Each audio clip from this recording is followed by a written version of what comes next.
Зинаида Михайловна Полякова родилась в 1938 году в Курской области Российской Федерации в многодетной семье. Отец ее погиб на фронте, и мама была вынуждена отдать маленькую Зину в детдом. Окончив сельскохозяйственный техникум, юная Зинаида Михайловна была отправлена на работу в Молдавию и по распределению сначала проработала в селе Кангас, а потом всю свою профессиональную деятельность посвятила развитию сельского хозяйства в селе Кирсово. На протяжении всей своей жизни она была не только хорошим работником сельского хозяйства, но и активным участником и культурных мероприятий, и спортивных мероприятий. А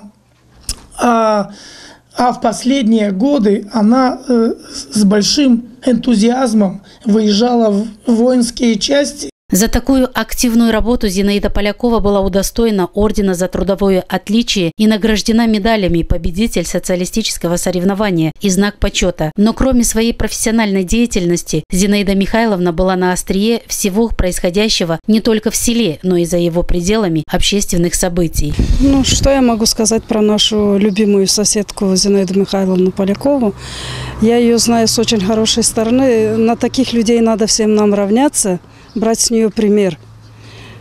Это такой человек с феноменальной памятью. Такие стихи она рассказывала всем на всех мероприятиях, везде присутствовала. Была очень отзывчивым человеком, добрым, благородным. Всегда проходила, я раздавала газеты, никогда она ни в чем не отказывала. Всегда уделяла внимание почтальонам. Подписку у меня делала, пенсию получала, всегда благодарила. Очень мне нравились ее стихи. Сегодня этой женщины уже нет в живых. Буквально за неделю до наших запланированных съемок Зинаида Михайловна ушла в мир иной, но добрые слова в ее адрес остались и с болью звучат из уст ее односельчан и родственников. У меня была самая замечательная мама на свете. Не то, что я говорю как дочь, это на самом деле она была очень хорошей женщиной. Она всю жизнь работала, она всю жизнь понимала колхоз, можно так сказать. Но ее человеческие качества, это просто двум сыновьям она построила дом. И одному, и другому. Мне она дала очень замечательную профессию. Я медик-стоматолог. Кроме всего прочего, она всегда переживала за нас. Она мне советовала учиться хорошо, чтобы я стал хорошим человеком в жизни. Чтобы в будущем все было хорошо, чтобы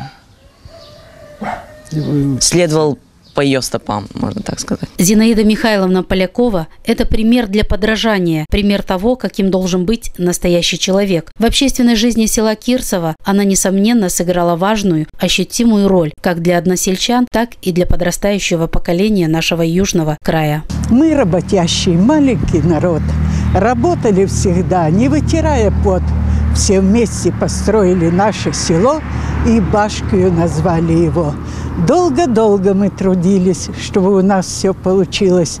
Но мы достигли этого не сами, а с Россией и Молдовой заодно.